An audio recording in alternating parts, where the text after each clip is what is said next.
Hello guys నమస్తే. ఆ ఒక్కటి అడక్కు సినిమా ఎట్లుందంటే కొంచెం కష్టంగానే ఉంది. బట్ మన ఛానల్ పరంపర తెలుసు కదా, సినిమా బాగాలేకపోయినా కూడా దాంట్లో ఏమన్నా మాట్లాడుకోవడానికి ఉంటే మనం మాట్లాడుకుంటాం. సో ఆ ఒక్కటి అడక్కు పెద్దగా బాగాలేదు, కానీ సినిమా ఒక చాలా చాలా ఇంపార్టెంట్ విషయం గురించి మాట్లాడుతుంది. సో ఈ వీడియోలో 2 పార్ట్స్ ఉంటాయి. ఫస్ట్ పార్ట్ వచ్చేసి movie review, and second part of the వీడియోలో మనం వచ్చేసి మూవీ టచ్ చేసిన టాపిక్ గురించి, అది మన లైఫ్స్ ని ఎట్లా ఎఫెక్ట్ చేస్తుంది అన్న విషయం గురించి డిస్కస్ చేద్దాం. సో ఏ మాత్రం టైం వేస్ట్ చేయకుండా చెప్తున్నా, మూవీలో మీకు అక్కడక్కడ నవ్వు రావచ్చు, అల్లరి నరేష్ గారి మీద గుడ్ విల్ కొంతవరకు వర్క్ అవ్వచ్చు, బట్ ఓవరాల్ మూవీ అయితే I'm very sorry to say it's boring. అంటే అసలు అర్థం కాదు ఏమైతుంది అని. కథ విషయానికి వస్తే ఇట్స్ సింపుల్ సెటప్ అండి. అల్లరి నరేష్ గారి క్యారెక్టర్ చాలా పెద్దగా అయిపోయి ఉంటాడు, కానీ పెళ్లి అవ్వదు. ఎందుకు అవ్వలేదు అంటే దానికి కొన్ని కారణాలు ఉంటాయి, బట్ కథ మాత్రం మనకి బేసిక్ గా హీరో పెళ్లి గురించే నడుస్తూ ఉంటది. ఈ క్రమంలోనే మ్యాట్రిమోనీ ఏజెన్సీలు, ఫ్యామిలీ ప్రెషర్, సొసైటల్ ప్రెషర్, దీని నుంచి వచ్చే సైకలాజికల్ ఎఫెక్ట్స్, వీటి చుట్టూ కథ తిరుగుతూ ఉంటది. అండ్ అఫ్ కోర్స్ కామెడీ కూడా చేసే ప్రయత్నం చేసిండ్రు అనుకోండి. అండ్ మనకు తెలుసు కామెడీ అనేది చాలా సబ్జెక్టివ్ విషయం. ఒకరికి నవ్వు వచ్చిన చోట ఇంకోరికి రాకపోవచ్చు. వెరీ రేర్ గా యూనివర్సల్ అపీల్ ఉన్న కామెడీ సినిమాలు ఉంటాయి మనకి. సో న్యాచురలీ ఆ ఒక్కటి అడక్కులో మీకు కొన్నిసార్లు నవ్వు రావచ్చు, బట్ పర్సనలీ నాకైతే పెద్దగా నవ్వు రాలేదండి. ఏదో ట్రై చేస్తారు, బట్ నో.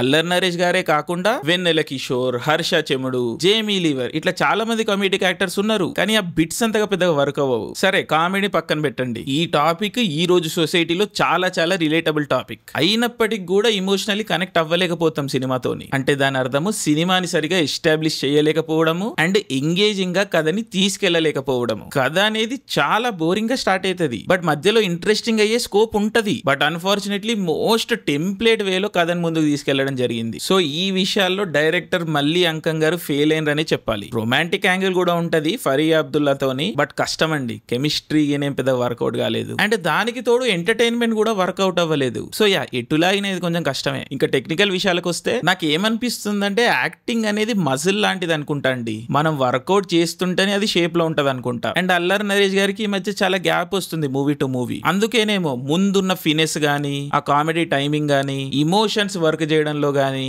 ముందు సినిమాల్లో అంత ఫ్రీగా కన్విన్సింగ్ గా చేయలేకపోతున్నారు. అట్లీస్ట్ నాకైతే అట్లనే అనిపిస్తున్నది. సో అల్లరి నరేష్ గారిని చూడడం మనందరికి ఇష్టమే, కానీ ఇక్కడంత వర్కౌట్ కాలేదు. ఇంకా మిగిలిన కాస్ట్ కూడా ఓకే, బట్ సర్ప్రైజింగ్లీ సినిమాటోగ్రఫీ కొంచెం బానే ఉంది. And very very surprisingly Gopi Sundar music అయితే చికాకు తెప్పించలేదు. ఇన్ఫాక్ట్ మూవీలో ఏదన్నా ఒక మాదిరిగా ఎంగేజ్ చేసి పెడుతుంది అంటే అది గోపి సుందర్ స్కోరే. అండ్ 1-2 పాటలు కూడా వినేటట్టే ఉన్నాయి. సో ఓవరాల్ టెక్నికల్లీ మూవీకి పాస్ మార్క్ లేయొచ్చు, బట్ ఇంకా ముఖ్యమైన విషయం సినిమా ఖర్చు అయితే పెట్టిండ్రు. సో విజువల్లీ మూవీ అయితే బానే ఉంటది. సో ఫైనల్ గా చెప్పాలి అంటే సమ్మర్ మధ్యాహ్నాలు ఖాళీగా ఉండి ఏసీ కావాలనుకుంటే వెళ్ళి చూడండి. చూసినాక మూవీ నచ్చకపోవచ్చు, కానీ ఎందుకు చూసినాం రా బాబు అని మాత్రం అనిపించదు. అది ముచ్చట. ఇక్కడితో రివ్యూ అయిపోయింది, కానీ మూవీ ఒక ఇంపార్టెంట్ టాపిక్ ని టచ్ చేస్తుంది. అదేంటంటే ఈ రోజుల్లో అబ్బాయిలకి ఈజీగా పెళ్లిళ్ళు అవ్వట్లేదు. ఎందుకు? ఆబ్వియస్లీ సెక్స్ రేషియో స్క్యూడ్ ఉంది మన కంట్రీలో. అంటే అబ్బాయిలకి సరిపోయేంత అమ్మాయిలు లేరు. ఇది చాలా చాలా పెద్ద ఇష్యూ, అండ్ ఇది రానున్న 10-20 ఏళ్లలో పెరుగుతుందే గానీ తగ్గే అవకాశాలు లేవు. మీరు అబ్జర్వ్ చేయండి, బయట దేశాల వాళ్ళు, ఎస్పెషల్లీ బయట దేశపు అమ్మాయిలు ఇండియన్స్ గురించి ఎప్పుడు మాట్లాడినా ఇండియన్ మెన్ చాలా డెస్పరేట్, హార్నీ అన్న విషయాన్ని టచ్ చేస్తా ఉంటారు. అంటే ఫారెన్ అమ్మాయిలకి ఇండియన్ మెన్ అనగానే ఫస్ట్ ఇదే ఫ్లాష్ అవుతుంది, ఎందుకంటే అలా కామెంట్ లో, ఇంటరాక్షన్స్ లో ఇవే కనిపిస్తా ఉంటాయి వాళ్ళకి ఎక్కువ మట్టుకు. అండ్ అది వాస్తవమే. ఇట్లా ఎందుకు అవుతుంది అంటారు? Of course men are horny, but more than that Indian internet అంటే ఏంటని మనం చూసుకోవాలి. సో బేసికలీ ఇండియన్ ఇంటర్నెట్ ఏంటంటే 20 to 25 crores sexually deprived young men. This is Indian internet basically. Sociologically India గురించి ఎప్పుడు మాట్లాడినా ఇండియాలో యూత్ ఎక్కువ, ఇదే మన పవర్, ఇదే మన బలము, అంటే పాపులేషన్ డివిడెండ్ అని మాట్లాడుతూ ఉంటారు. ఇది థియరిటికల్ గా విన్నప్పుడు బానే ఉంటది, కానీ ఏదైనా రిసోర్స్ వాల్యూ మనకి ఎట్లా తెలుస్తుంది? ఫుల్ గా వాడినప్పుడే తెలుస్తుంది. కానీ ఈ రోజు మన ఎకానమీ ఈ యూత్ నందరినీ అకామిడేట్ చేయలేకపోతున్నది. అంటే మోస్ట్ యంగ్ మెన్ కి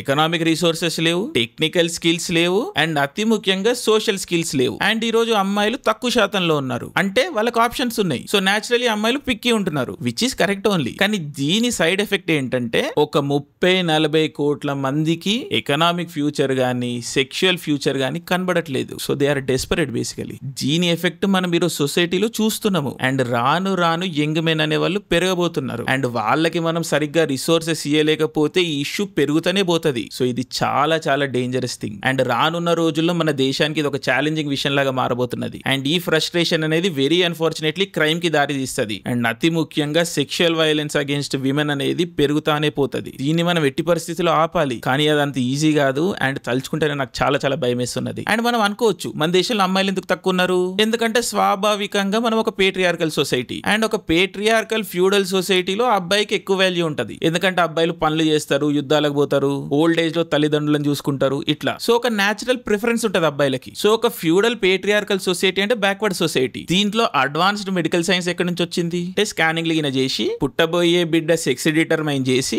అబ్బాయి అయితే ఉంచుకోవడం, అమ్మాయి అయితే తీపిచ్చేయడం. అంటే బిడ్డలు పుట్టిన తర్వాత ఏమన్నా అవుతుందంటే మనం ఆలోచించవచ్చు. కానీ పుట్టక ముందుకే అడ్వాన్స్డ్ మెడిసిన్ ని వాడి, ఎక్విప్మెంట్ ని వాడి మనం ఈ విధంగా ఈ ప్రక్రియను చేయొచ్చు అన్న ఆలోచన ఒక పేట్రియార్కల్ ఫ్యూడల్ సొసైటీలో ఉంటూ చాలా తక్కువ ఎడ్యుకేషన్ ఉంటున్న మనుషులకు ఎట్లా వచ్చిందంటారు? ఎగ్జాక్ట్లీ ఇక్కడ ఒక నెఫేరియస్ కాన్స్పిరసీ బయటకు వస్తుంది. దీని మీద చాలా స్టడీస్ ఉన్నాయి, కానీ అదంతా మీకు ఇక్కడ చూపేయలేను కదా. So public intellectual and pop historian అయిన సంజీవ్ సాంజాల్ ఈ విషయం మీద ఏం మాట్లాడతారో క్లిప్ వేస్తున్నా. We had a serious problem with gender selective abortion. There was a serious imbalance in the number of boys being born, much in excess of the number of girls, right? Now, let me tell you the actual origin of this. Back in the 1960s, 50s and 60s, there were a series of articles in Western journals talking about how non-white populations were growing very fast and then they would overwhelm the world. So it was purely, quite offensively racist. They are quite blatant about the fact that their main problem is that non-white populations are growing very fast. So it was decided by various geopolitical powers of that time that something had to be done about this. So a huge effort was done. Let us intervene in these countries to have population control. So here came the thought that what you can do is to weaponize son preference in traditional societies. Now, all traditional societies have son preference, nothing new. So basically they came to India and they sold this idea to the Indian authorities in the late 60s and 70s. Of course, in the emergency had Nazbandi, etc. But the thing in which they really focused was something quite different. They basically, these whole bunch of these Rockefeller, Ford, even some UN agencies were involved in this, and they basically imported with their funding ultrasound machines. And they basically said that, look, this is great. Why don't you allow parents to actually choose their child? So now you're weaponizing a son preference. And they know why they are doing this. Yeah. Then the first several thousand of these sex selection abortions happened in AIIMS. The doctors who carried out those operations with full support from these international agencies, they are still alive and this is all well documented. So చూసిరు కదా, ఇది విషయం. అర్థం కాని వాళ్ళకి చెప్పాలంటే feudal సొసైటీలో male child కి ప్రిఫరెన్స్ ఉంటది. అండ్ 40ల్లో 50ల్లో 60ల్లో తెల్లోడికి ఒక భయం పుట్టుకున్నది. అదేంటంటే వైట్స్ కంటే నాన్ వైట్స్ నంబర్స్ లో పెరిగిపోతున్నారు. సో దాన్ని కంట్రోల్ చేయాలంటే మనం ఏం చేయాలి? పిల్లలు ఎక్కడి నుంచి అయితే పుడుతున్నారో అక్కడ అటాక్ చేయాలి. సో నేచురలీ వాళ్ళ దగ్గర డబ్బులు ఉన్నాయి. ఏం చేసిండ్రు?